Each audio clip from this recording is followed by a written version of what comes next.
नमस्कार। Weekly expiry के दिन इस तरह की वॉलेटाइल मूव्स एक्सपेक्टेड थी, पर बैंक से ज्यादा दबाव बनता हुआ दिखाई दे रहा है। क्लोजिंग कॉल्स में स्वागत है आपका। मैं हूं प्रियंका और मेरे साथ है डिम्पी। तो पीएसयू बैंक से या फिर पब्लिक सेक्टर बैंक से, बड़े बैंक से बैंक निफ्टी पर दबाव दिख रहा है।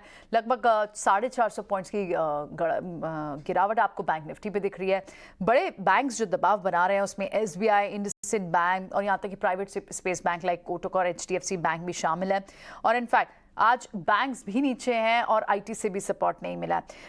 इनफैक्ट रिलायंस से शुरुआती सपोर्ट लग रहा था बाजार एक रेजिस्टेंस जोन को ऊपर की तरफ तोड़ने में कामयाब कल हुआ था और शायद लग रहा था 18,750 के ऊपर जाकर हम क्लोज होंगे, वहां से शायद आप एक्सपायरी के लेवल्स देखेंगे, पर 18,700 से भी नीचे स्लिप हुआ है बाजार। तो रेजिस्टेंस जोन ने एक बार फिर से काम किया है, क्योंकि पिछले 2 दिन में आप देखें तो वहां ऊपर की कॉल्स में इनफैक्ट बाइंग हुई थी, नीचे की पुट्स में राइटिंग हुई थी। बेस तो बन रहा था लेकिन रेजिस्टेंस लगातार बाजार पर था। आज भी वही हुआ। रेजिस्टेंस कल जरूर एक बार के लिए क्रॉस किया, लेकिन आज दिन भर में मोमेंटम इस तरह का नहीं मिला। सेक्टर्स, बड़े सेक्टर से पार्टिसिपेशन नहीं मिली। रिलायंस से बड़ी पार्टिसिपेशन नहीं मिली। मेटल्स आर ड्रैगर हैं, आईटी का सपोर्ट नहीं और बैंक से तो बड़ा दबाव बना है। एक्सपायरी अब हम देख रहे हैं कि और 1 घंटे में हमें कटते हुए दिखेगी 18,700 के नीचे और बैंक से बड़े दबाव के बीच में। अब ट्रेडर्स के लिए लास्ट आवर में करना क्या चाहिए? क्या डिम्पी ये सिर्फ एक एक्सपायरी तक का प्रेशर है? अब किस तरह की पोजीशनिंग दिख रही है? क्योंकि कल से फिर एक नए वीक की शुरुआत हो जाएगी, पर अभी बचे हुए 1 घंटे के लिए ट्रेडर्स क्या लेकर चलें, क्या माइंडसेट बनाकर चलें कि नीचे की तरफ एक्सपायरी होगी या फिर रिकवरी अटेम्प्ट हो सकती है? आप कैसे देख रहे हैं इस वक्त पोजीशनिंग एफएनओ में? देखिए, मेरे को नहीं लगता कुछ भी होगा। ना ही रिकवरी आएगी, ना ही ज़्यादा तेज़ और गिरावट आएगी। मार्केट ऐसा खड़ा है, हो सकता है वैसे ही एक्सपायर कर जाए इस बार की वीकली एक्सपायरी पर। 2 इंपॉर्टेंट चीज़ें हैं। हमने सुबह भी आपको कहा था कि आज मैं आपके सामने 2 चीज़ें रखूंगा। पहला, बैंक निफ्टी। अगर आप इंडेक्स का ट्रेड करने जा रहे हैं, आप निफ्टी को मत देखना, आप बैंक निफ्टी को देखना। हमने सुबह भी आपको ये बात इंडिकेट किया था। अगर बैंक निफ्टी ज़्यादातर समय 44,000 के नीचे आके ट्रेड करने लगे, सौदा पंच ही मत करना। तो आज कुछ वैसा ही देखने को मिल रहा है। भले आप 53 अंकों के नुकसान के साथ निफ्टी पर है, बट बैंक निफ्टी में इसका 10 टाइम्स है, 500 पॉइंट का नुकसान है। आते हैं एक एक पॉइंट पे। एफएमसी की जो बैठक हुई है ना, एक इवेंट क्लोजर जैसा था। इवेंट से पहले और इवेंट के बाद का मूवमेंट बहुत इंपॉर्टेंट होता है कि वहाँ पे ट्रेडर्स पोजीशन कैसे बना रहे हैं। इवेंट से पहले बैंक निफ्टी के अंदर अनवाइंडिंग थी, जबकि निफ्टी के अंदर फ्रेश लॉन्ग पोजीशंस थी। इसलिए आज दोनों का डाइवर्जेंस और ज़्यादा गंभीर हो गया है। एक तो बहुत बुरी तरह से टूट रहा है और एक अपने आप को अच्छे से बचाने की कोशिश कर रहा है। एक और बात, आज बैंक निफ्टी ने न केवल 44,000 का साथ छोड़ा, बल्कि उसने 43,800 के स्तर को भी एक ही दिन में ब्रेक किया है और अभी वो 500 को टेस्ट करने के लिए जा रहा है। तो बैंक निफ्टी की स्थिति थोड़ी नाजुक है और ख़राब भी है, और मैं ये बोलूँगा कि अनवाइंडिंग का प्रेशर बैंक निफ्टी को आगे भी परेशान करके रखेगा। निफ्टी के ऊपरी स्तरों से करीब 100 अंकों का नुकसान है। ये देखा जाए तो ये भी अपने आप में गंभीर है कि ऊपरी स्तरों से हम 100 पॉइंट टूटे हैं, बट क्योंकि अभी भी आपके क्रिटिकल लेवल बचे हुए हैं, जैसे हमने 2 नॉच में आपको सुबह भी इंडिकेट किया था कि अब आपका सपोर्ट 18,500 नहीं है, अब आपका सपोर्ट 18,700 है। और मार्केट आज दिन भर की उठापटक के बावजूद भी 18,700 के नीचे नहीं जा रहा। ये निफ्टी की अपनी कोर स्ट्रेंथ को दर्शा रहा है। इसमें रिलायंस है या नहीं है, कोई और शेयर है या नहीं है, इससे ज़्यादा मैटर नहीं करता, क्योंकि चर्निंग करवा के आपको एक जगह पर लेके आ रहा है। अब आ जाते हैं विक्स पे। देखिए, वॉलेटिलिटी इंडेक्स मार्केट के अंदर क्या फियर है? मैं बोलूँगा नहीं, मार्केट के अंदर फियर नहीं है।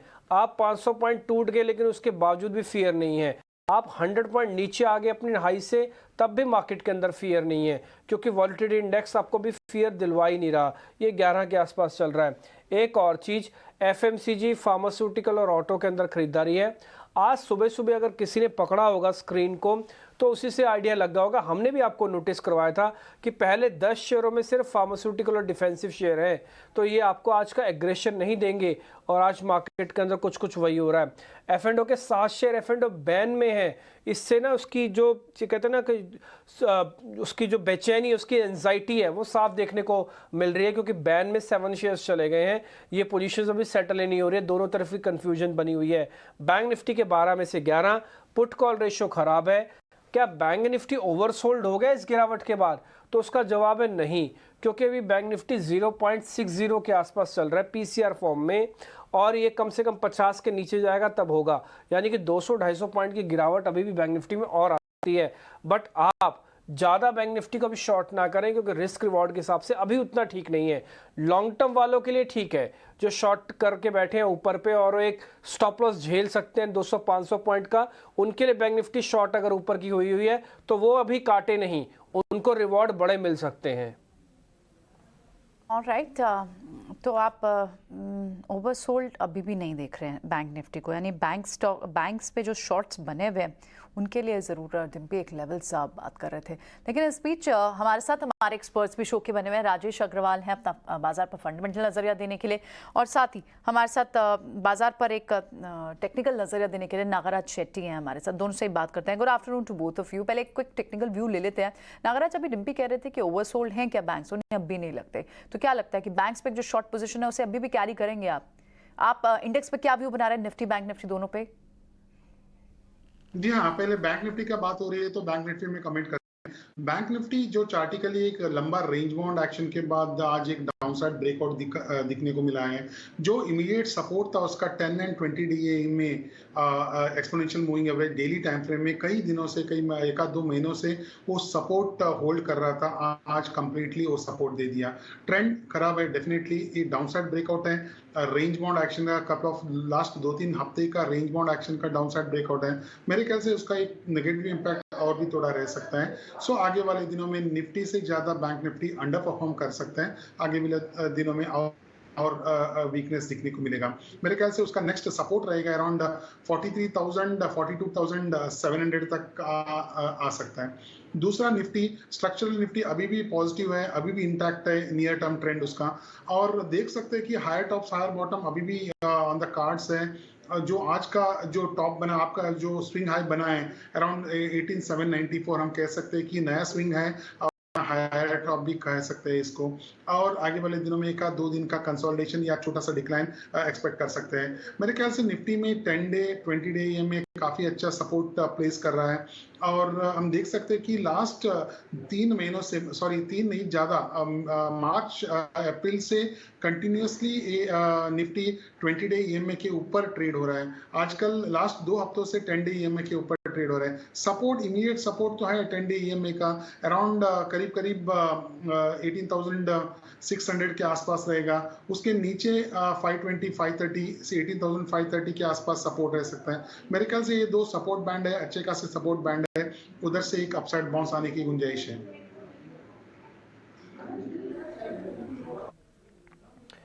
ओके, ठीक है। 2 मेहमान हमारे साथ और भी हैं, राजेश अग्रवाल भी हैं और कपिल शाह भी इस बीच मेरे साथ जुड़ चुके हैं।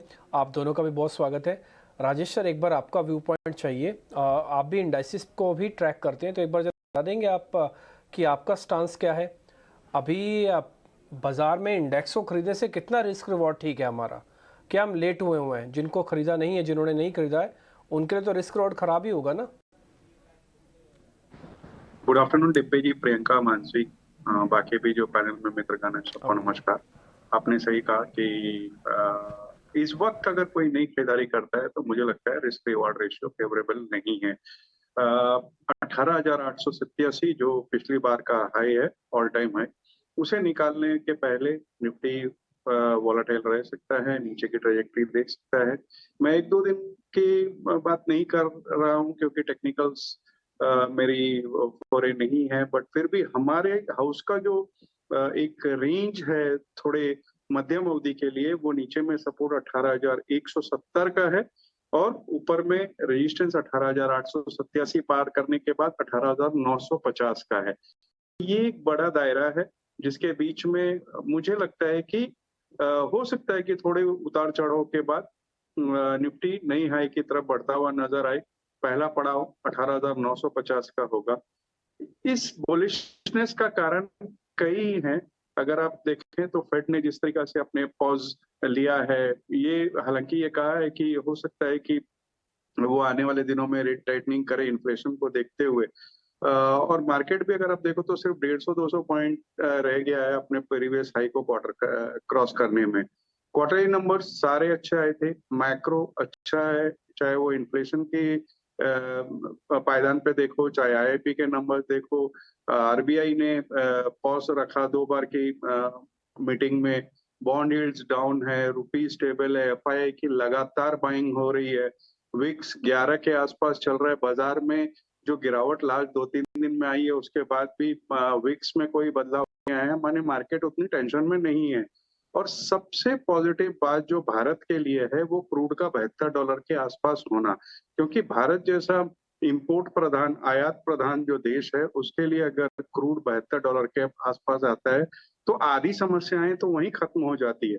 जो दिक्कत इस वक्त हमें लगती है हो सकती है बाजार में आने के वाले दिनों में, एक तो एल नीनो का कोई बुरा प्रभाव आए या मॉनसून की जो अपेक्षाएं उससे थोड़ा सा कमजोर आए, ये दो ही दिक्कतें नजर आ रही हैं। अदरवाइज हम बहुत बुलिश है बाजार। काफी बुलिश आप बाजार पर दिख रहे हैं और ठीक कह रहे हैं आप। विक्स तो पैरामीटर होता ही है, बहुत मामूली सी बढ़त आई है विक्स में, ज्यादा नहीं आई है। तो ऐसे में आज की रिकमेंडेशंस फिर एक्सपर्ट्स की है क्या ये एक्सपायरी डे का ही मूव है कि आप थोड़ा बाजार पर स्पेशली बैंक्स स्टॉक्स पर दबाव देख रहे हैं? रिकमेंडेशन के लिए चलिए सीधा चलते हैं। हमारे दोनों एक्सपर्ट्स अब हमारे साथ नागराज भी हैं और साथ ही कपिल शाह भी हैं। Kapil, good afternoon. आपसे चलिए रिकमेंडेशन ही पूछते हैं, आपकी आज की ट्रेडिंग बेट्स क्या होंगे? Yes, good afternoon. तो सबसे पहले मेरी ट्रेडिंग बैट रहेगी डाबर की। डाबर के बेसिकली हमने देखा हुआ था कि एफएमसीजी में कुछ ऑन एंड ऑफ मोमेंटम आ रही है और पिछले कुछ दिनों से हम एक एफएमसीजी सेक्टर के अंदर में भी कुछ स्टॉक के रोटेशन देखते मिलते आ रहे हैं। कुछ दिन पहले मारेको हुई मोमेंटम आई थी, उसके बाद में एक टाटा कंज्यूमर्स की मोमेंटम आई हुई है। तो एक एक करके स्टॉक पे एक मोमेंटम अच्छी सी बिल्ड हो रही है। यहाँ पे डाबर इतना अच्छा परफॉर्म नहीं किया हुआ है as compare to other stocks, तो मुझे लग रहा है कि यहाँ पे एक कैचअप रैली आनी चाहिए। That is one thing. Second thing, मैंने डाबर चार्ट का 2010 से लेके 2023 का मैंने चार्ट एनालिसिस किया हुआ है और उस चार्ट एनालिसिस में मैं एक इंटेंसिटी ऑफ फॉल को हमेशा मैं मेजर करता हूं। तो एक ताज्जुब वाली बात यह है कि 2010 से लेके 2023 तक जब भी ये स्टॉक गिरा हुआ है, आई थिंक 6 बार ये स्टॉक इस पर्टिकुलर समय के दौरान जो मेजर फॉल आए वो देखने मिले हुए हैं। सभी के सभी फॉल 26 to 28% प्रिसाइसली वहां पे खत्म होके अपने रिबाउंड करते हैं। तो डाबर का भी जो पहले का जो फॉल आया हुआ था वो भी कहां ना कहां पे इसका 26% फॉल होने के बाद में स्थगित हो गया है और वहां से हमें डेली चार्ट पे कुछ हाई लो की सीक्वेंस देखने मिल रही है। आज स्टॉक ने कुछ 4 से 5 दिनों के ट्रेडिंग सेशन का जो रेजिस्टेंस लेवल था 564 का, तो उस लेवल को भी उसने क्रॉस कर लिया हुआ है। तो डाबर मुझे लग रहा है कि आने वाले दिनों में काफी अच्छा मूव करना चाहिए। तो 567 का भी रेट चल रहा है, तो करंट रेट पे एक बाय का व्यू बनता है 555 के स्टॉप लॉस के साथ पे, और ऊपर में जो इसके इमीडिएट हाई थे 590 और 600 के यहाँ के, तो उसके मुझे टारगेट के पोटेंशियल देखने मिलते हैं। तो ये पहली हिदायत रहेगी डाबर के लिए। और दूसरा स्टॉक हम अभी देख रहे हैं कि फार्मा स्टॉक्स में भी ऑन एंड ऑफ कुछ एक मोमेंटम आ रही है। तो फार्मा स्टॉक्स में लुपिन का मैं देख रहा हूँ, तो लुपिन ने मंथली चार्ट पे अपने डबल टॉप बना के अपना एक इमीडिएट हाइक लेवल को क्रॉस किया हुआ है। तो कहां ना कहां पे हायर टाइम फ्रेम चार्ट पे एक बुलिश रिवर्सल साइन देखने मिल रही है और डेली चार्ट पे इस पर्टिकुलर स्टॉक ने जो अपनी शॉर्ट टर्म मूविंग एवरेज को काफी कस के पकड़ के ऊपर में जा है और वहां पे आज हमें एक पिछले 6 से 7 दिनों के ट्रेडिंग सेशन का मुझे ब्रेकआउट भी देखने मिल रहा है। तो लुपिन पे हमारा एक बाय का व्यू रहेगा।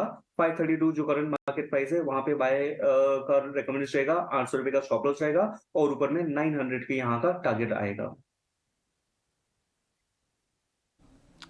ठीक है, जो ट्रेंड है वही आपका फ्रेंड है। आज फार्मास्यूटिकल्स और एफएमसीजी शेयर्स चल रहे हैं, दोनों आपने शेयर उसी सेगमेंट के दिए हैं, एक लुपिन फार्मा का और डाबर आपने एफएमसीजी का दिया है। मिस्टर शेट्टी, आप इससे अलग हैं या फिर आपके भी फार्मास्यूटिकल्स और एफएमसीजी में से ही है ट्रेडिंग कॉल्स? जी हाँ, मार्केट में आज जो मूवर्स फार्मास्यूटिकल है वन ऑफ द पिक्स है और मुझे लगता है कि मिड कैप जो स्मॉल कैप में जो मोमेंट था लास्ट 12 सेशन का मोमेंट है, एक फिनोमिनल अपसाइड मोमेंटम या स्ट्रेंथ कह सकते हैं कि जो अपसाइड ब्रेकआउट आया मिड कैप में और ऊपर में न्यू हाई में की तरफ इंडेक्स ट्रेड हो रहा है। से अभी भी mid cap and small cap में मोमेंटम है और सेक्टर स्पेसिफिक मूवमेंट भी है। इसके वजह से मैं एक फार्मा में पिक देना चाहूंगा अपोलो हॉस्पिटल। चार्टिकली देखोगे अपोलो हॉस्पिटल एक लंबा रेंज बाउंड एक्शन के बाद इस हफ्ते में एक अपसाइड ब्रेकआउट देखने को मिला है अराउंड 5000 के आसपास। चार्टिकली बहुत ही अच्छा पैटर्न है जो लास्ट 2-3 महीने में उतना खास कुछ गिरा नहीं है स्टॉक्स और एक्यूमुलेट होके आज अपसाइड ब्रेकआउट देने जा रहा है। वॉल्यूम पैटर्न भी अच्छा है, आरएसआई भी अच्छे खासे एरिया में प्लेस हुआ है। मुझे लगता है कि इधर से बाई करना चाहिए। अराउंड 5228 5230 के आसपास ट्रेड हो रहा है। उसका टारगेट रहेगा, इमीडिएट टारगेट रहेगा 5500 का और स्टॉप लॉस 5100 का रख सकते हैं। दूसरा मेरा स्टॉक है क्रॉम्पटन ग्रीव्स। चार्टिकली क्रॉम्पटन एक साइडवेज रेंज मूवमेंट के बाद एक रेजिस्टेंस को ब्रेक करने की कोशिश की है। जो 25 अप्रैल का जो डाउनसाइड गैप था वो गैप तो फिल हो गया, उसके ऊपर ट्रेड करने की कोशिश कर रहा है। चार्टिकली एक बॉटम रिवर्सल का इंडिकेशन है और राउंडिंग बॉटम का भी एक पैटर्न दिखा रहे हैं। मुझे लगता है इधर से एक अच्छा खासा बढ़त दिखना चाहिए क्रॉम्पटन ग्रीव्स में। अराउंड 292.40 292.50 के आसपास ट्रेड हो रहा है, इधर से बाय कर सकते हैं। उसका टारगेट रहेगा 310 का और 280 का स्टॉप लॉस रख सकते हैं। ठीक है, तो मेजरली जो पिक्स रिकमेंडेशन है वो फार्मा, हॉस्पिटल सेगमेंट या फिर एफएमसीजी सेगमेंट से ही आ रही है। दोनों एक्सपर्ट्स की हमारी बुलिश कॉल्स तो है, लेकिन इसी स्पेसेस से हैं। लेकिन एक और मैटर है जिससे बाजार भी क्लोजली वॉच करता है, और वो है जी से जुड़ा हुआ। जी और सेबी के बीच में जो जी एंटरटेनमेंट मामले में जो SCAT में सुनवाई होनी थी, वो फिलहाल टल गई है। सुनवाई किस लिए टली है और अब अगली सुनवाई कब होगी, ये सारी खबरें अंकुर हमारे तक लेकर आए हैं। अंकुर से ये बात करते हैं। अंकुर, बताएं अब अगली सुनवाई कब होगी, क्यों टली है ये सुनवाई आज? जी हाँ, सिक्योरिटीज़ एपेलेट ट्रिब्यूनल ने कोई भी राहत नहीं है यहाँ पर, चाहे वो पुनीत गोयनका हो या फिर सुभाष चंद्रा हो। उन्होंने यहाँ पे एप्लीकेशन मूव की थी कि जो सेबी का अंतरिम ऑर्डर है वहाँ पर स्टे दिया जाए, और जो काउंसिल्स थे उनका आर्गुमेंट यही था कि ये फंडामेंटल राइट में है कि इस तरीके का जब भी कोई ऑर्डर आता है तो क्लाइंट की रेपुटेशन पे फ़र्क पड़ता है। तो उनका आर्गुमेंट ये था कि जब तक ये भी 13 दिन 14 दिन जो भी बाकी रह गए हैं, ऐसा ना हो कि बाद में ऑर्डर आए और फैसला पलटना पड़े कोर्ट को। तो दलील ये दी जा रही थी कि पहले इंटरिम स्टे लगा लीजिए, उसके बाद दलील चलती रहेगी, बाद में आप सुनवाई करिए। हालांकि कोर्ट ने यहाँ पर साफ साफ कहा कि वो आज किसी भी तरीके का यहाँ पे स्टे देने वाले नहीं हैं। इनफैक्ट कोर्ट ने यही बोला है रिस्पोंडेंट्स को अपने अपने जो नोटिसेस हैं वो आप उस पर रिप्लाई कर दीजिए, और मंडे को वापस से इस मैटर पर सुनवाई होगी। साथ ही साथ एक ज़रूरी हियरिंग यहाँ पर NCLT में भी है, और वो है जी और सोनी के मर्जर को लेके। तो उसकी जो तारीख है वो कल ही है। तो यहाँ पर भी जो वकील थे सुभाष चंद्रा जी और पुनीत गोयनका जी की तरफ से, वहाँ पर उन्होंने यहाँ पर कोर्ट से राहत मांगी कि चूंकि ये हियरिंग पेंडिंग है तो वहाँ पर सैट से थोड़ी राहत मिलनी चाहिए। यहाँ पर सैट ने यही आदेश दिया है कि आप एक एडजर्नमेंट एप्लीकेशन फाइल कर सकते हैं, वो NCLT में मूव हो सकती है। तो साथ ही साथ जब भी अब मंडे को सुनवाई होगी तब पता चलेगा कि आगे कोर्ट का रुख कैसा रहता है इस मामले पर आज फिलहाल किसी भी तरीके की सैट ने यहाँ पे कोई राहत नहीं दी है। ठीक है, मामला तो लीगल्स में है और सारी जानकारी आपको अंकुर दे रहे थे। इसका जरा एनालिसिस और करवा लेते हैं राजेश सर से।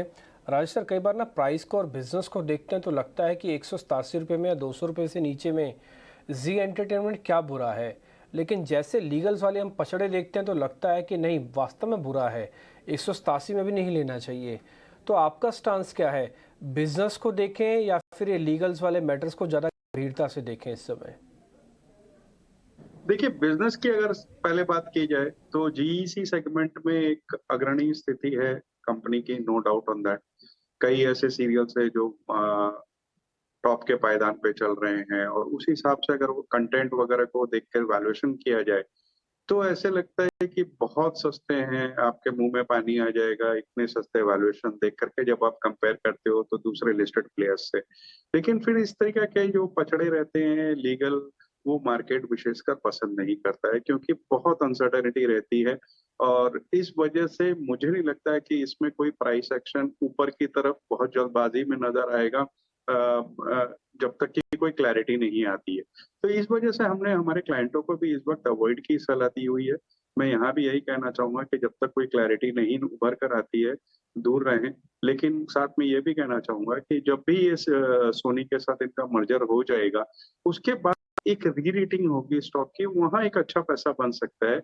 लेकिन अभी समय है इस सब चीजों में, और बहुत सारी अच्छी अपॉर्चुनिटीज है बाजार में, तो वहां ध्यान दिया जाए रेदर देन कि यहाँ जहाँ की बहुत सारी अनसर्टेनिटीज है। एब्सोल्युटली राजेश, बिल्कुल बहुत सारे मौके हैं, और इनफैक्ट नए मौके कहाँ हैं वो तो हम देख रहे हैं कि अभी तो फिलहाल हॉस्पिटल सेगमेंट फार्मा स्पेस, वहाँ पर अच्छी मूव है, लेकिन एट द सेम टाइम और ऐसी एक और काउंटर है जाइडस लाइफ, इसे भी सुबह हम डिस्कस कर रहे थे, दिन भर इसका मोमेंटम भी सस्टेन रहा और साथ ही फाइनेंस काउंटर्स में भी आज मूव जो थी कुछ सिलेक्टिव काउंटर्स ने अब तक भी सस्टेन किए। L&T फाइनेंस को हम देखें, वहाँ पर लगभग 5% की मूव है और क्या ये कैरी फॉरवर्ड ट्रेड है? नागराज, L&T फाइनेंस के चार्ट चेक करके बताएं कितनी स्ट्रेंथ दिखती है, क्योंकि स्टॉक चल रहा है, पिछले 2 दिन से चल रहा है और थकावट के साइन अभी भी नहीं दिख रहे हैं। क्या इसे आप इन लेवल पर भी एंटर करेंगे? जी बिल्कुल नहीं है, क्योंकि ये चार्टिकली आप देखोगे 80 से कंटिन्यूसली 117 120 तक का ये इसका अपवर्ड जर्नी हुआ है without showing any reasonable downward correction in between. मुझे लगता है कि रिस्क रिवार्ड के हिसाब से अभी एंट्री करने का थोड़ा मुश्किल है, थोड़ा डिप्स के लिए वेट करना पड़ेगा। उसका आगे वाले दिनों में जो सपोर्ट है 112 113 के आसपास से एक अच्छा खासा प्ले आउट करेगा। ओके ठीक है, कुछ और स्टॉक्स भी पता करते हैं। आज कपिल, आपने एक तो फार्मास्यूटिकल्स में लुपिन दिया है, मैं एक शेयर आपसे और पता करूं, डॉक्टर रेड्डीज आपको कैसा लग रहा है? यहाँ पे डॉक्टर रेड्डीज को खरीद के रखा जा सकता है? मैं इन्वेस्टर्स के पॉइंट ऑफ व्यू से पूछ रहा हूँ, ट्रेडर्स नहीं हूँ। दिल्ली जी, मैं आपको यहाँ पे काफी एक इंटरेस्टिंग ऑब्जर्वेशन बताना चाहूंगा डॉक्टर रेड्डीज का। तो डॉक्टर रेड्डी का एक ईयरली चार्ट पे मैंने इसका एनालिसिस किया हुआ है कि डॉक्टर रेड्डी की जब भी कुछ एक स्ट्रॉन्ग बुल कैंडल बनी हुई है, तो लेट्स से कि इसकी जो एक बार स्ट्रॉन्ग बुल कैंडल 1999 में बनी हुई थी, उसके बाद में 2009 में बनी हुई थी और पिछले कुछ टाइम के पहले 2020 में इसकी एक स्ट्रॉन्ग बुल बनी हुई है। जब भी उसकी एक स्ट्रॉन्ग बुल कैंडल बन जाती है, उसके 4 से 5 साल तक में उसकी एक काफी अच्छी पॉजिटिव मोमेंटम देखने मिलती है और 5 साल का उसका एक साइडवेज पैच हमें देखने मिलता है। तो ये पैटर्न है वो 3 बार ऑलरेडी रिपीट हो चुकी है और अभी यहाँ पे हम चलते हुए देखते हैं कि 2020 की जो एक स्ट्रॉन्ग बुल कैंडल बन चुकी है, वहां पे 2-1 साल थोड़ा स्टॉक ने कंसोलिडेट किया हुआ है और अभी यहाँ से प्राइसेस ऊपर में पिक कर रहे हैं। तो जैसे आपका सवाल था कि पोजिशनल पर्सपेक्टिव है फिर इन्वेस्टमेंट पर्सपेक्टिव से, तो मुझे यहाँ पे काफी अच्छी एक बाइंग बैट देखने मिलती है आने वाले 2 से 2.5 सालों के लिए।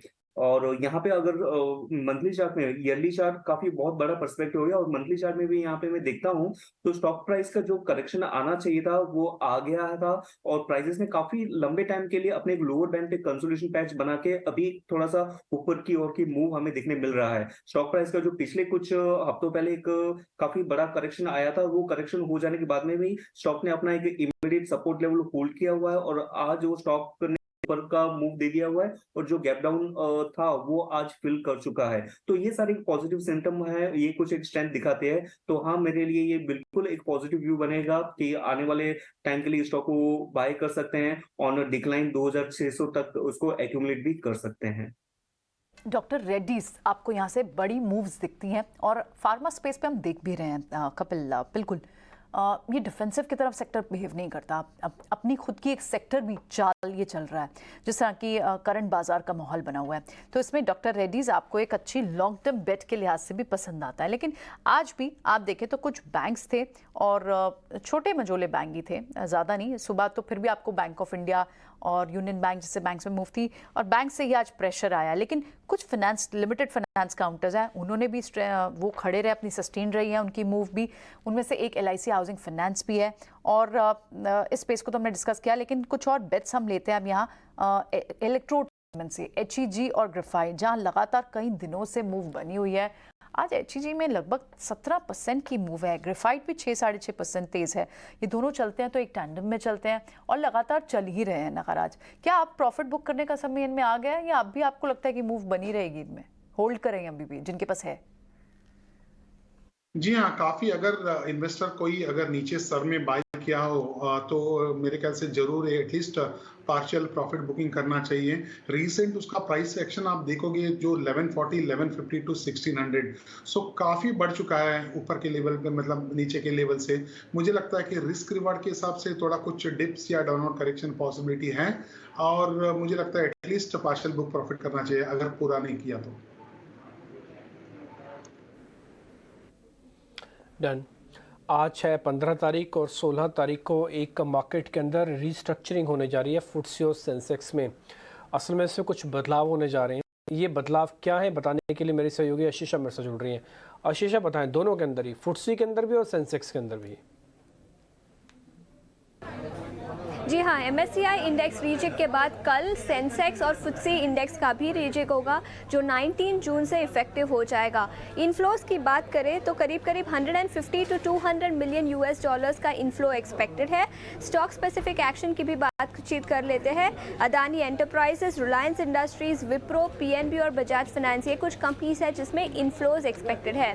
कुछ IT कंपनी से आउटफ्लोज एक्सपेक्टेड है। इन्फोसिस, HCL टेक, TCS जैसी IT कंपनी से आउटफ्लोज देखने को मिलेगा रीचेक के चलते। इसके अलावा इक्विटा स्मॉल फाइनेंस बैंक और HUL से भी आउटफ्लोज एक्सपेक्टेड है। अदानी एंटरप्राइजेस को सबसे ज़्यादा इनफ्लो मिलेगा, करीब 71 मिलियन US डॉलर्स का इनफ्लो एक्सपेक्टेड है। सेंसेक्स रीचेक की भी बात कर लेते हैं। यहाँ पर फ्लोज में इतना एक्शन देखने को नहीं मिलेगा, कुछ minor inflow outflows expect. Inflows की बात करें तो HDFC twins, ICICI bank, ITC में इनफ्लोज देखने को मिलेंगे और आउटफ्लोज में कुछ IT कंपनीज का नाम शामिल है। इन्फोसिस, रिलायंस, TCS, L&T और HUL में आउटफ्लोज देखने को मिल सकता है इस रीचेक के चलते।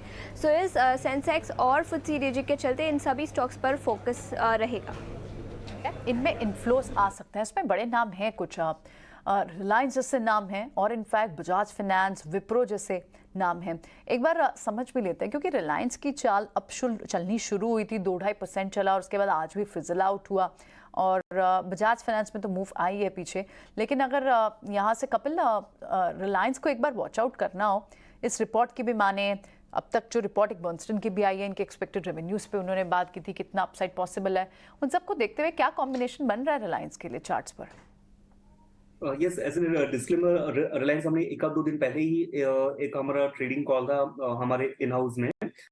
रिलायंस में हम ये एक चीज ऑब्जर्व कर रहे हैं कि पिछले 2 साल से रिलायंस की कुछ खास मोमेंटम आई नहीं हुई है, लेकिन 2 साल के कंसोलिडेशन पैच के बाद में अभी लोअर बैंड से स्टॉक अपना रिवाइव कर रहा है और ये टेक्निकली पैटर्न में जरूर से बहुत अच्छे से दिखता है और उसका ट्रैक रिकॉर्ड भी काफी अच्छा हो गया है कि जो स्टॉक अपने lower band of consolidation patch पे होता है और lower time frame like weekly chart और डेली चार्ट में जब भी वो स्टॉक अपना इमीडिएट हाई लेवल ब्रीच कर लेता है तो वो स्टॉक कहां ना कहां में अपने अपर बैंड की ओर बढ़ता है। तो एग्जैक्टली यही पैटर्न रिलायंस में हमें देखने मिला था कि 2200 का जो उसके काफी टाइम पहले के लो से 2 साल का लोअर बैंड था, वहां पे टच करके स्टॉक प्राइस ऊपर गया हुआ था।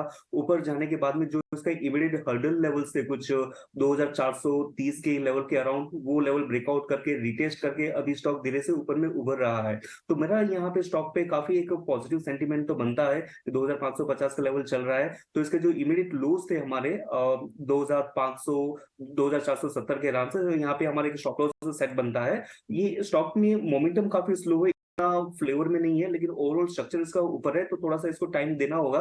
और ऊपर में हमें लग रहा है कि 2700 से लेके 2500 के 2700 से लेके 2750 के टारगेट हमें आते हुए देखने मिल सकते हैं। तो रिलायंस पे हमारा अंडरलाइन टोन पॉजिटिव में है।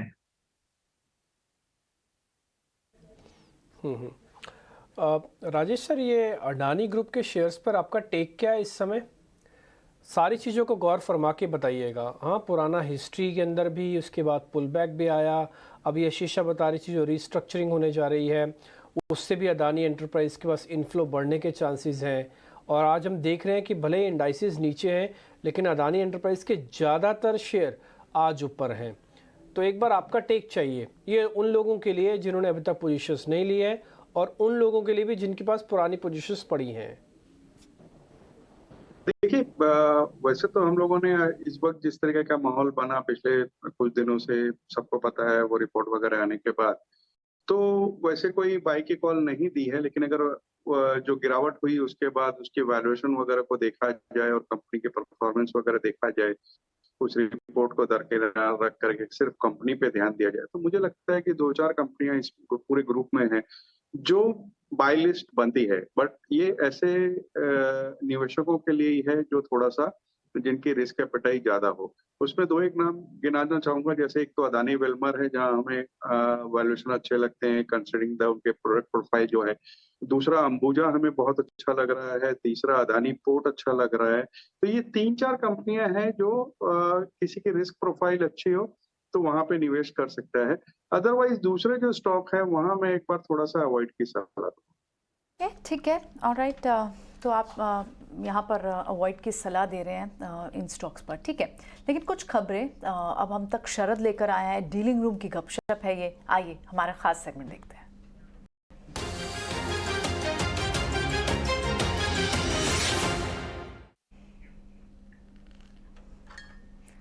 लगता है फार्मा का दिन है। शरद, आपके पास भी खबर शायद फार्मा स्टॉक से ही है, स्पेस से ही है।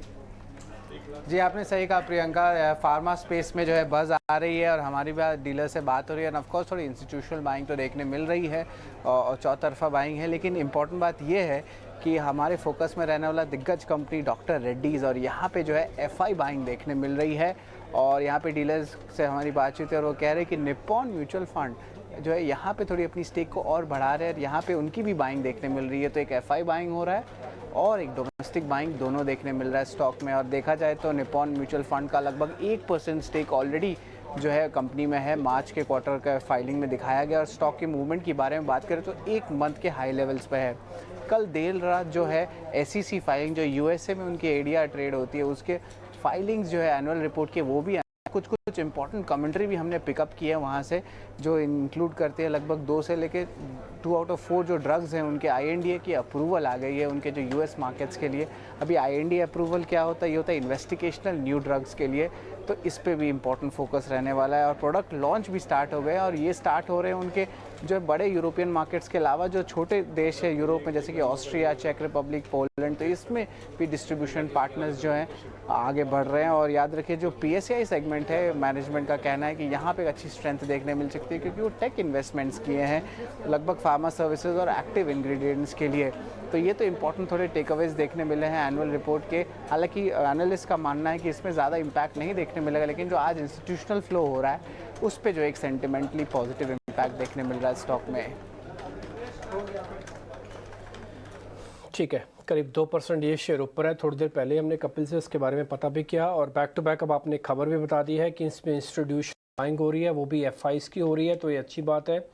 और कपिल भी यही बात कह रहे थे कि इसको लॉन्ग टर्म इन्वेस्टमेंट्स के लिए रखा जा सकता है। हमारा क्वेश्चन भी यही था कि लॉन्ग टर्म के लिए रखेंगे, शॉर्ट टर्म में क्या होगा ना, 200 रुपये आपको ऊपर नीचे करेगा ना, आपका डर बैठेगा आपके मन में। आप लॉन्ग टर्म रखेंगे, पैसा 100% बना के देगा।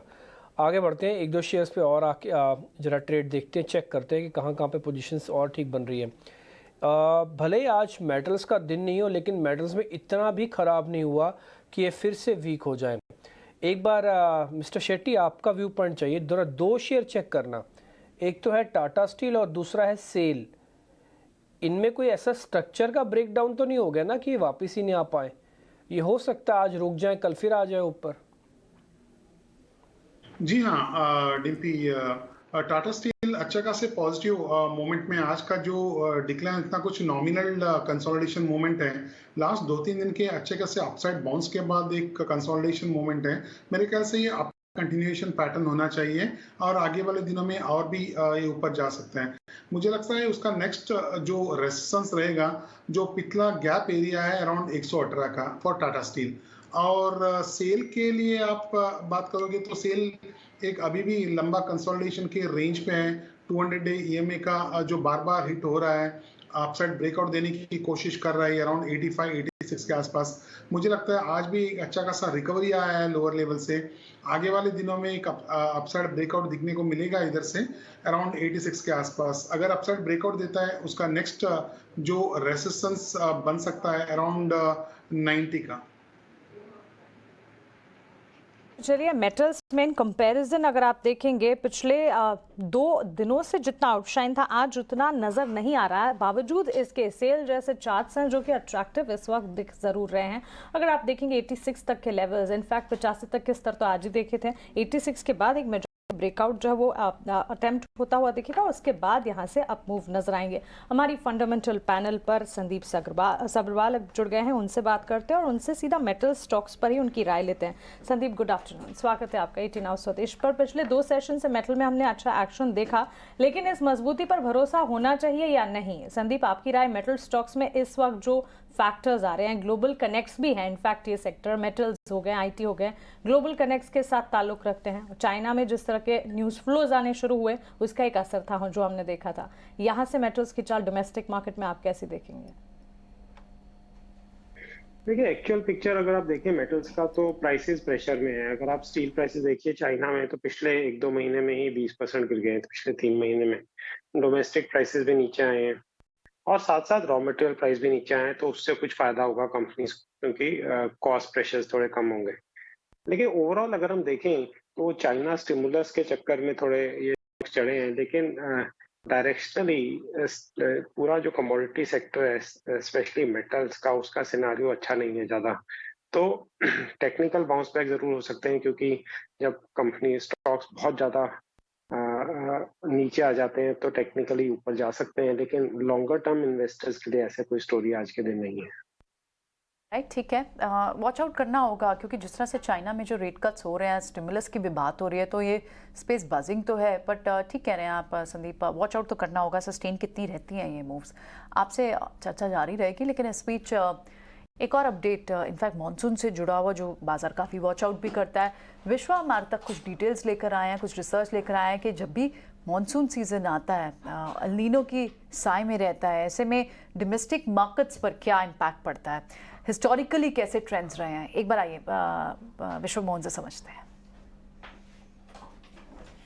देखिए, अल नीनो में आमतौर पर क्या है कि अनुमान से जो भी सामान्य बारिश होती है उससे कम बारिश की संभावना जताई जा रही है। हालांकि मौसम विभाग को लगता है कि इस बार आईओडी पॉजिटिव है तो मॉनसून सामान्य रहेगा, लेकिन पिछले 6 साल अल नीनो ईयर पर अगर आप देखेंगे तो बाजार के साथ क्या कनेक्शन रहा है, तो हमने देखा है कि अगस्त से, क्योंकि सेकेंड हाफ अगस्त से शुरू होता है, तो अगस्त से आगे के 3 महीने, 6 महीने और अगले 1 साल तक किस तरह की रिटर्न अल नीनो ईयर में बाजार की रही है, निफ्टी का प्रदर्शन उस अल नीनो ईयर में कैसा रहा है, ये हम आपको बताने वाले हैं। क्योंकि आमतौर पर हमारी रूरल इकोनॉमी का पूरी डिमांड का जो सिनेरियो होता है वो निर्भर करता है हमारी इकोनॉमी की ग्रोथ पर, उससे कनेक्शन होता है। तो बाजार पर आमतौर पर कई सारे ऐसे सेक्टर होते हैं जो रूरल इकोनॉमी बेस्ड होते हैं, उन पर दबाव देखने को मिलता है। लेकिन इस दौर में भी, इस ईयर में भी किस तरह से बाजार की चाल रही है, निफ्टी जो हमारा इंडेक्स है उसका प्रदर्शन कैसा रहा है। अल नीनो ईयर 2002 से शुरुआत करते हैं, अगस्त से लेके अगले 3 महीने यानी सितंबर, अक्टूबर,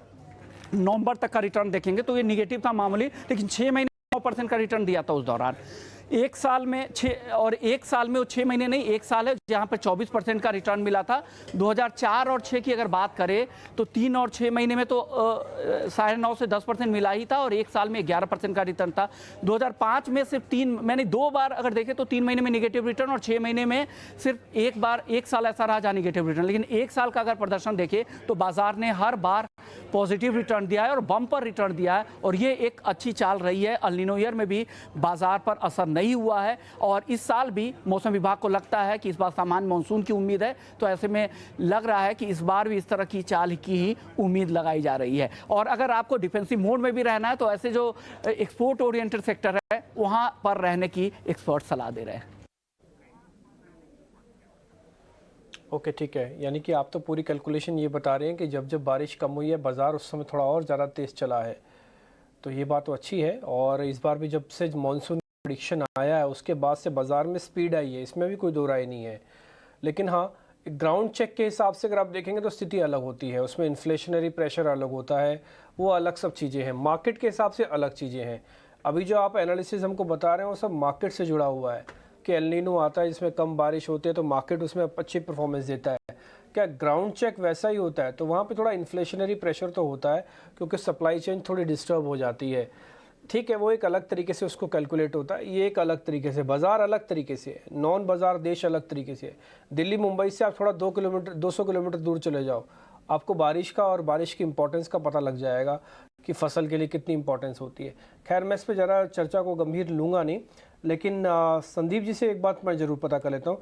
संदीप सर, मान लेते हैं चलिए ठीक है कि इस बार हल्का एल नीनो रहेगा, हालांकि इस बार मानसून आने से जो प्री मानसून वाला शॉवर था ना वो काफ़ी अच्छा था, तो हम ये मान के चलें कि कुल मिला के मानसून जैसे से आगे बढ़ेगा मार्केट थोड़ा इसको एडजस्ट कर ही लेगा, कुछ ज़्यादा डैमेज करने वाला नहीं है इस बार भी।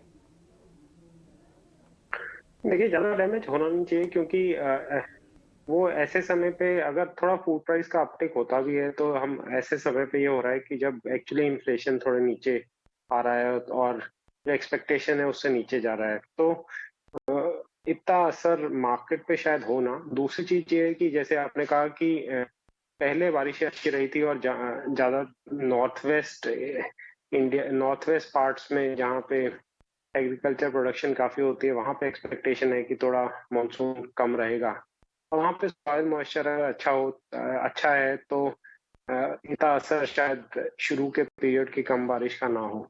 लेकिन वेदर की प्रेडिक्शन करना बहुत मुश्किल है, तो कैसे आएगा वो हमें देखना पड़ेगा और उस हिसाब से व्यू लेना होगा।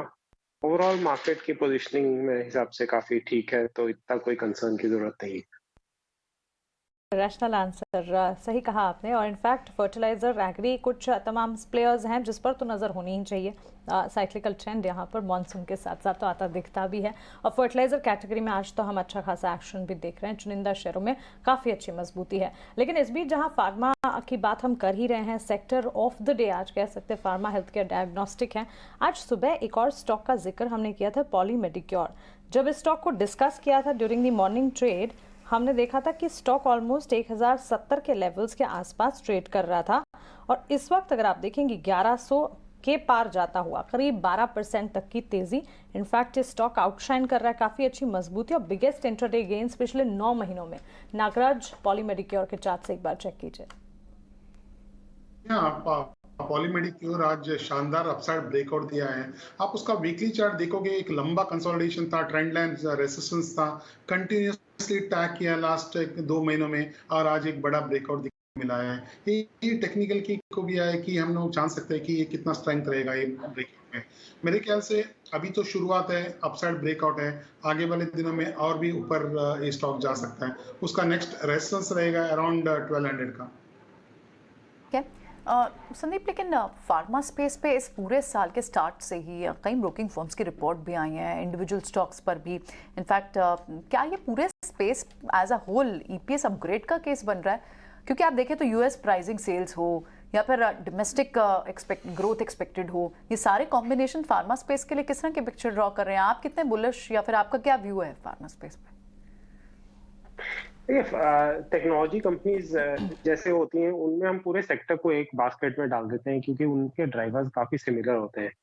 लेकिन जो फार्मा उसमें हर कंपनी अलग है, कोई डोमेस्टिक पे फोकस्ड है, कोई एक्सपोर्ट पे फोकस्ड है, कोई स्पेशलिटी में है, कोई जेनरिक्स में है, तो स्टॉक बाय स्टॉक वैल्यूएट करना पड़ता है। ज्यादातर मिड कैप कंपनीज की परफॉर्मेंस बहुत वोलेटाइल रहती है और डेट लेवल्स बहुत हाई रहते हैं, तो मैं ज्यादा मिड कैप फार्मा में इन्वेस्ट करता नहीं हूँ। सन फार्मा हमारी होल्डिंग्स में जो कि अच्छा कर रही है, और कॉन्ट्रेरियन बेट में ल्यूपिन में हमारा थोड़ा एक्सपोजर है, जिसमें टर्न अराउंड की हम काफी समय से वेट कर रहे थे, लेकिन हो नहीं रहा था। जो अभी पिछले 1-2 क्वार्टर्स में इंडिकेशन जरूर दिख रहे हैं कि कुछ टर्न अराउंड जैसा कि होता हुआ दिख रहा है। तो अगर वो प्ले आउट होगा तो ये स्टॉक अच्छा कर सकता है, क्योंकि अभी भी रिस्क है, क्योंकि वॉलेटिलिटी परफॉर्मेंस में हो सकती है। लेकिन क्योंकि ये स्टॉक एक समय पे 2000 के ऊपर था और अभी 650 से आके अभी 800 तक तो आया है, लेकिन अभी भी यहाँ से और अपसाइड हो सकता है कि ये जो परफॉर्मेंस इनकी इम्प्रूवमेंट है ये चलती रहे।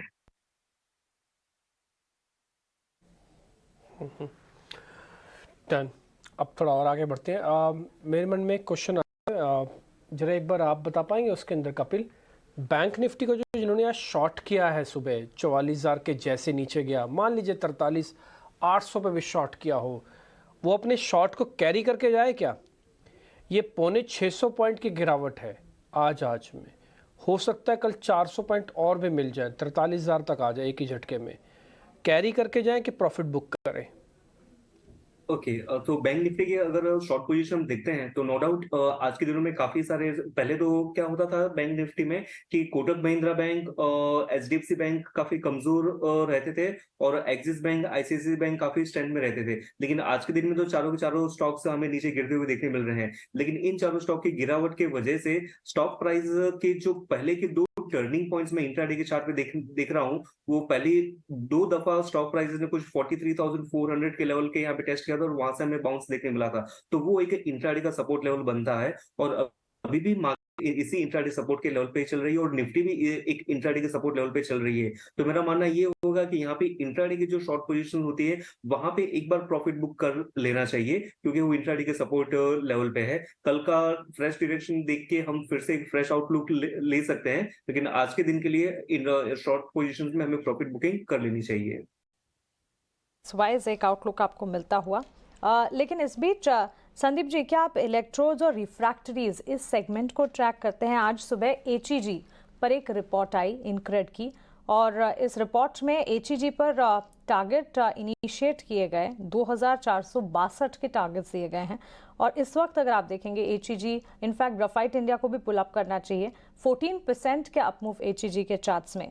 एक तो ये कहा जा रहा है कि US स्टील इन्वेंट्री में जो डिक्लाइन है वो इस कंपनी और उसके कारोबार के लिए एक पॉजिटिव बूस्ट के तौर पर साबित होगा। इसके अलावा ग्लोबल डिकार्बनाइजेशन का ट्रेंड जो है वो भी काफ़ी पॉजिटिव है। सिग्निफिकेंट एंट्री बैरियर्स जो हैं इन स्पेसेस के मार्जिन्स को सपोर्ट करेंगे, सेफ गार्ड करेंगे। अगर आप इस पर फंडामेंटल आउटलुक देख पाएं। देखिए, डीकार्बनाइजेशन का जो लॉजिक है वो जरूर वर्क करेगा, लेकिन नॉर्मली हमने देखा है जो कमोडिटी के अंदर डेरिवेटिव्स जाते हैं उन कंपनीज का परफॉर्मेंस जो कमोडिटी की परफॉर्मेंस है उसके हिसाब से भी बहुत इंपॉर्टेंट होता है। क्योंकि अगर स्टील मार्केट ओवरऑल डाउनटर्न में है तो ऐसा नहीं होगा कि ग्रेफाइट इलेक्ट्रोड कंपनी अच्छी करती रहेंगी, क्योंकि उनके प्रोडक्ट्स पे भी प्राइस प्रेशर रहेगा। तो ये जो पूरा लॉजिक है ये इतना मुझे लगता है सॉलिड है नहीं, तो थोड़ा लोगों को केयरफुल रहना चाहिए कि किस प्राइस पे किस स्टॉक खरीद रहे हैं। ठीक है, ऑलराइट, आगे बढ़ते हैं। एक खबर हम तक अंकुर लेकर आए हैं क्योंकि HDFC और HDFC बैंक के मर्जर के बाद जो सेबी का जो एक इन्वेस्टमेंट कैप है म्यूचुअल फंड्स को लगभग 10% का, उस पर विशेष छूट की संभावना नहीं दिख रही है। अंकुर डिटेल्स के साथ एक बार हमारे साथ बने हुए हैं। अंकुर से अब एक बार आइए समझते हैं। अंकुर बताएं। जी हाँ, सूत्र हमें यही बता रहे हैं कि मार्केट रेगुलेटर सेबी बिलीव करता है कि जो 10% इन्वेस्टमेंट नॉर्म है सिंगल स्टॉक में वो HDFC और HDFC बैंक के मर्जर के बाद भी म्यूचुअल फंड्स पूरा कर सकते हैं। आपको हम बता दें कि सेबी के नियमों के मुताबिक किसी भी स्टॉक में 10% से ज़्यादा का निवेश नहीं कर सकते हैं फंड हाउसेस, और इसीलिए जो म्यूचुअल फंड्स को चिंता वो यही थी कि एक बार जो मर्जर अनाउंस हो जाता है तो उनको अपने जो पोर्टफोलियो है उनको बैलेंस करना पड़ेगा और वो 10% की जो लिमिट है वो किसी फंड हाउसेस में ब्रीच हो सकती है। इसलिए एक बैठक हुई थी सेबी के साथ और जो सेबी की तरफ से फीलर्स हैं वो यही आ रहे हैं कि किसी भी तरीके का एग्जेम्पशन नहीं मिलने वाला है उस लिमिट को ब्रीच करने के लिए, क्योंकि सेबी का मानना यही है कि ऑलरेडी म्यूचुअल फंड को करीब 30 दिनों का समय मिलता है, क्योंकि ये पैसिव ब्रीच है, मतलब कोई जानबूझ के कोई लिमिट ब्रीच नहीं कर रहा है। ये जो लिमिट ब्रीच हो रही है वो इसलिए हो रही है क्योंकि HDFC और HDFC बैंक का मर्जर हो रहा है, इसीलिए 30 दिनों का समय होता है ऑफिशियली, और उसके बाद भी अगर म्यूचुअल फंड्स चाहें तो नियमों के मुताबिक 60 दिन और मांग सकते हैं। तो मतलब यही है कि कुल 90 दिन का समय मिल सकता है ये पूरे रीबैलेंसिंग को करने में, या फिर अगर किसी फंड हाउस को स्टॉक्स बेचने या खरीदने हैं उसके लिए भी। तो चूंकि 90 दिन की विंडो उपलब्ध है इन ऑल अगर म्यूचुअल फंड्स चाहें, तो सेबी का मानना यही है कि यहाँ पे कोई स्पेशल एग्जेम्पशन नहीं मिलने वाला है। ये जो बैठक थी यहाँ पर ये भी असेसमेंट किया गया था कि कितना इम्पैक्ट अभी के अगर हम फंड हाउसेस की बात करें तो पड़ेगा। तो बताया यही जा रहा है अभी तो 55 से 60 हैं स्कीम्स जहां पर फर्क पड़ सकता है, लेकिन एक बार जब म्यूचुअल फंड्स वापस इस पे बैठेंगे और विचार करेंगे तो रेगुलेटर का मानना यही है कि इम्पैक्ट जो है काफी हद तक मिनिमाइज हो सकता है। डन, ये सारी जानकारी आपको अंकुर ने बहुत अच्छे से बता दी, इसलिए हमारा इसके अंदर कोई एडिशन करने का कोई पॉइंट भी नहीं है। अब जरा टेक्निकल चेक करवा लेते हैं इन दोनों शेयर्स को। एक बार HDFC बैंक को चेक कर लो आज, एक काम करो HDFC लिमिटेड छोड़ो, कपिल HDFC बैंक की चेक करो आज, क्योंकि आज बैंकिंग काउंटर्स टूट भी रहे हैं और उसमें HDFC भी पार्टिसिपेट कर रहा है। ये कितना और नीचे आ सकता है सिर्फ इतना बता दो आप। बैंक 1580 के लेवल पे चल रहा है। 1580 इसके जो लॉन्ग टर्म मूविंग एवरेज का सपोर्ट है वो मैं देख रहा हूँ, लेकिन सपोर्ट के यहाँ पे कोई मुझे एक बाइंग का ट्रिगर देखने नहीं मिल रहा है। और अगर 1580 का लेवल नीचे में क्लोज तो मैं सस्टेन हो जाता है, देन आई एक्सपेक्ट दैट कि स्टॉक प्राइस और नीचे गिर के 1550 तक आ सकता है।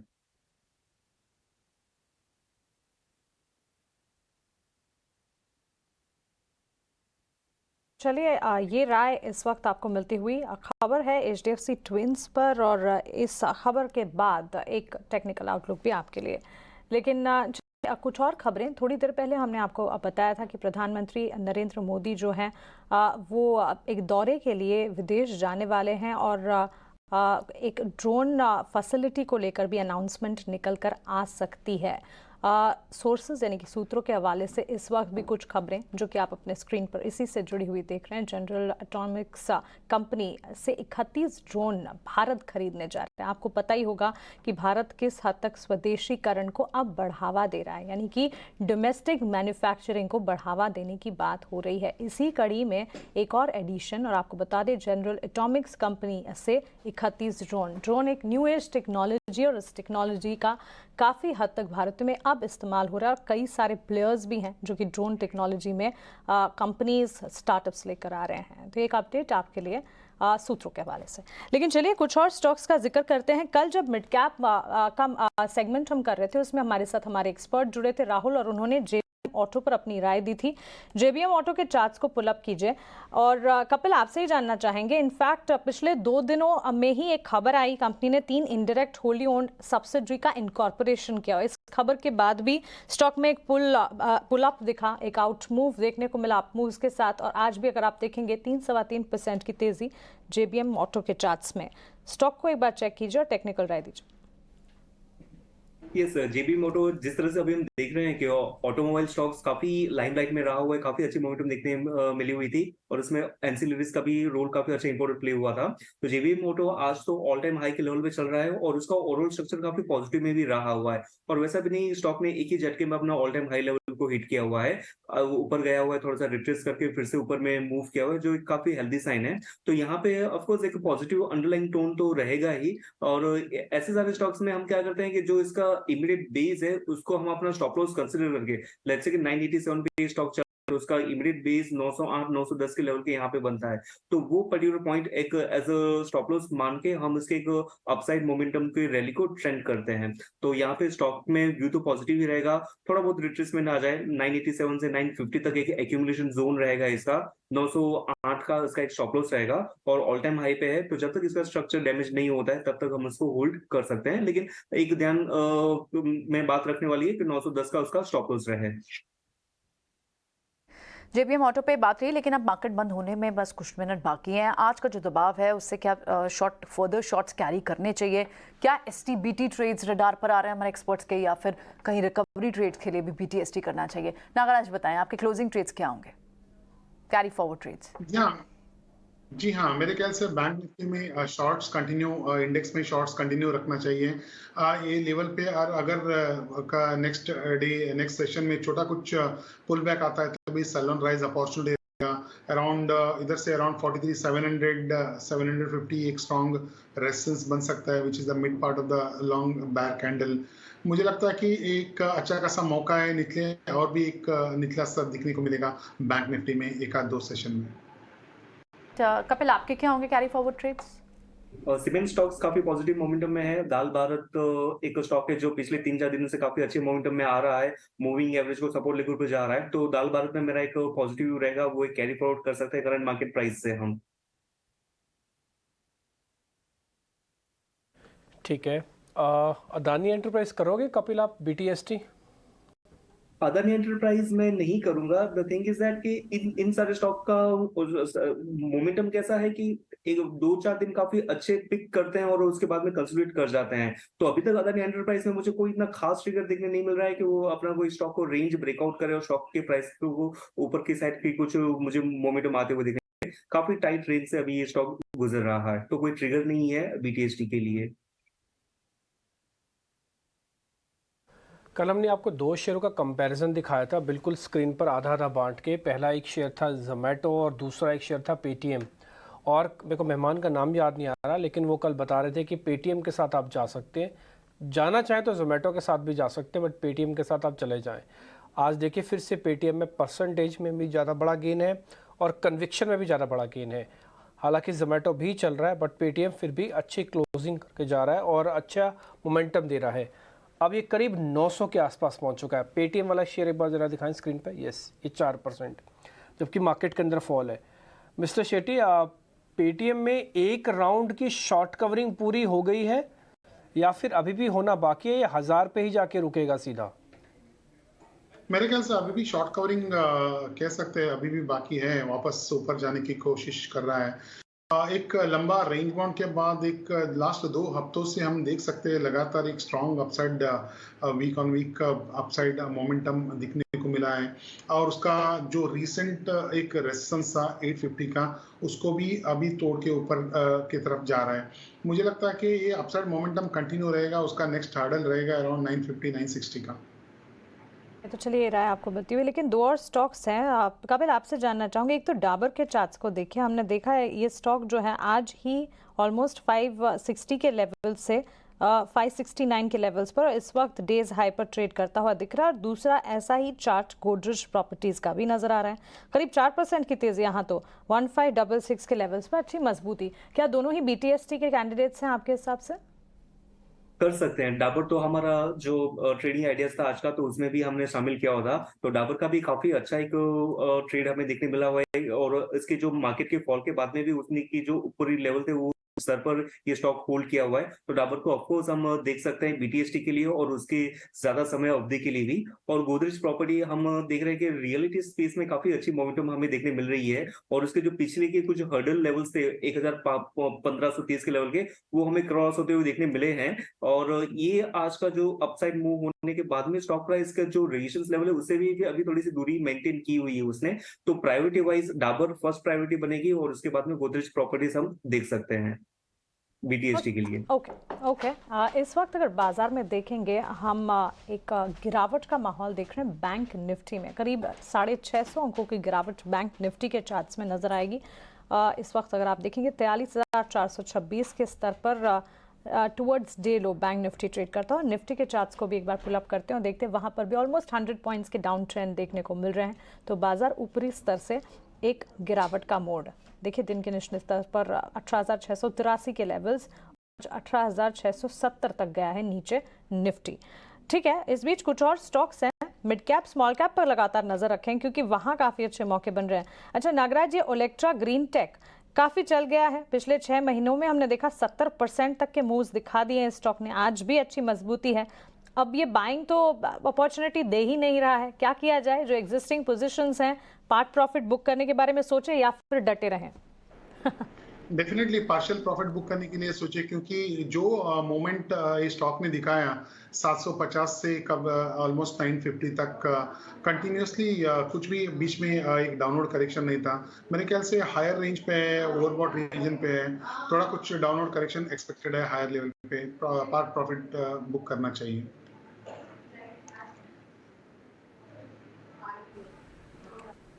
ठीक है, कुछ और स्टॉक्स भी मैं ज़रा चेक कर लेते हैं जहाँ पे कुछ पोजीशंस बनती हुई दिख रही हैं या फिर शॉर्ट से कैंडिडेट भी ढूंढ के रखने चाहिए। 2 शेयर है मेरे पास, एक है IEX, आपको खबर सारी पता है, CRSE ने पहले ये कहा कि हम एक कंसल्टेशन पेपर लेके आ रहे हैं जिससे कि एक हम रेगुलेटर बना देंगे और वो रेगुलेटर सभी चीज़ों के अंदर ऑफिसर बना देंगे, एक्चुअली में कपलिंग ऑफिसर कहते हैं उसको। तो उसके बाद वो सभी के रेट लेगा और उसके बाद नीचे आएगा।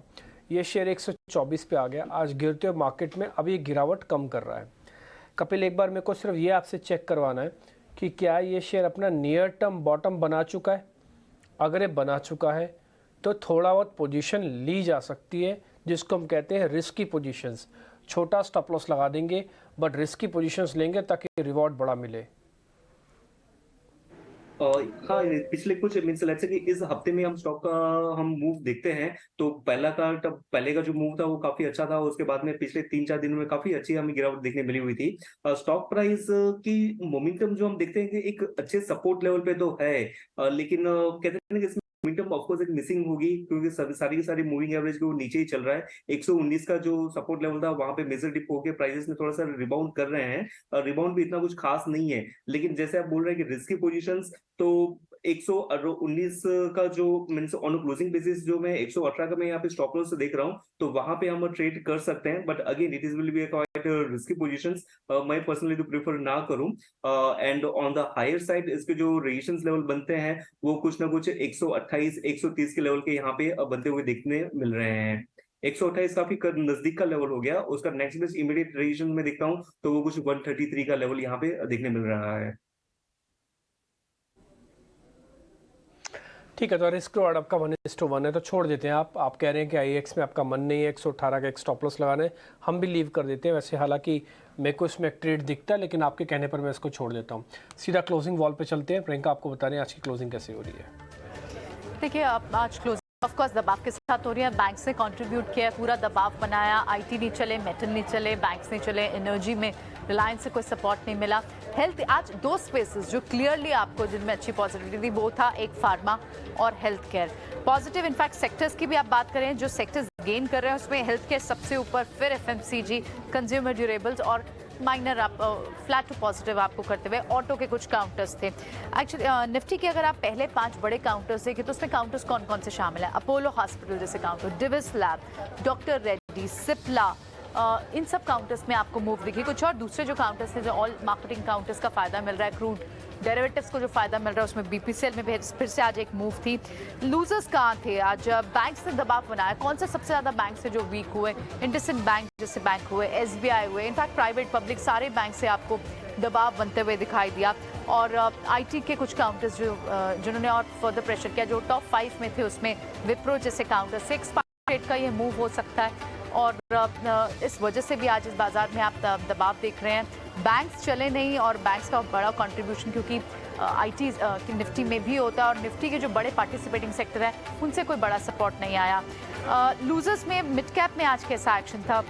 वहाँ पर भी आपको बहुत स्प्लिट सा था क्योंकि एट द सेम टाइम कुछ रियल एस्टेट स्टॉक्स हैं जहाँ मूव थी, गोदरेज जैसे स्टॉक्स, तो प्रेस्टीज जैसे स्टॉक्स में अच्छी प्रॉफिट बुकिंग भी देखने को मिली। कुछ न्यूज़ स्पेसिफिक जो स्टॉक्स थे वहाँ पर दबाव था, झील जैसे काउंटर्स में, क्योंकि वहाँ पर 60 में सुनवाई आज टल गई। 4-4.5% की गिरावट आपको झील के काउंटर में दिखी। केमिकल स्पेस के कुछ स्टॉक्स लगातार चल रहे थे, लिंडे इंडिया जैसे, वो आज टॉप लूजर बने। उसके अलावा जो कुछ दूसरे बैंक्स थे, मिड कैप बैंक्स में बड़ा प्रेशर जिनसे आया वो एक कैनरा बैंक जैसे काउंटर से मिड कैप स्पेस में। गेनर्स में आप बात करें तो लगातार जिन स्टॉक्स में मूव है, डिक्सन जैसे स्टॉक्स, और क्योंकि हेल्थ केयर एक आज फ्लेवर था पूरे दिन का, फार्मा, हेल्थ केयर और कुछ हद तक of course FMCG and consumer durable, वहाँ पर हमने देखा कि वहाँ मूव थी। तो फोर्टिस जैसे काउंटर्स में भी आपको एक अच्छी मूव दिखी, गोदरेज जैसे काउंटर्स में मूव दिखी, डिक्सन जो ऑलरेडी अच्छा खासा ESM कैटेगरी में चल रहा है वहाँ पर मूव कंटिन्यूड रही। सो ओवरऑल हमने 18,700 जो एक रेजिस्टेंस जोन है जिसके ऊपर कल बाजार चला भी गया था, उसको ब्रीच हम नहीं कर पाए, उसको ऊपर की तरफ नहीं काट पाए, इनफैक्ट ब्रीच ही हुआ वो लेवल। और आप देखें तो 18,700 के नीचे ही निफ्टी की एक्सपायरी हुई।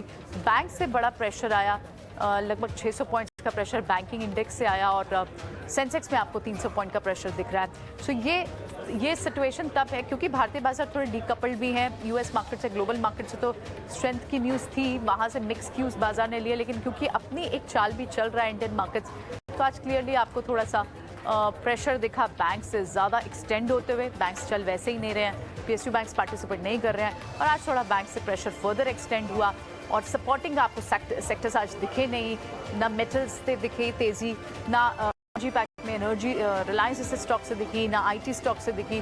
पार्टिसिपेशन सिर्फ आपको फार्मा, हेल्थ केयर और FMCG के कुछ सिलेक्टेड काउंटर्स में से देखने को मिले, जिसके चलते आज बाजार आप देख रहे हैं थोड़ा प्रेशर में बंद हुआ। लेकिन आज आप देखना होगा ग्लोबली कैसे क्यूज होते हैं, ये एक एक्सपायरी मूव भी हो सकती है। कल से एक नए हफ्ते की फिर शुरुआत होगी, देखना होगा कि हम किन लेवल्स को यहाँ से देखते हैं, क्योंकि बायस अभी भी पॉजिटिव बना हुआ है। इंडिया विक्स को आप देखें तो उसमें ज़्यादा जंप नहीं आया। अगर ज़्यादा ट्रेडर्स फियरफुल होते तो उसमें भी आपको इंडिकेशन दिखता, लेकिन वहाँ से आपको सिर्फ 1-1.5% की ही मूव दिखती है। सो ओवरऑल एक्सपायरी मूव इसे कंसिडर करना चाहिए बहुत हद तक, लेकिन देखना होगा कि आज ग्लोबल क्यूज कैसे आते हैं और कल हम एक नई चाल कैसे होते हैं। फिलहाल सारे एक्सपर्ट्स का बहुत बहुत शुक्रिया। नागराज आपका बहुत बहुत शुक्रिया, राजेश थे, संदीप सब्रवाल थे हमारे साथ और साथ ही कपिल शाह थे हमारे साथ। आप सबका बहुत बहुत शुक्रिया। कल सुबह फिर होती है आपसे मुलाकात। नमस्कार।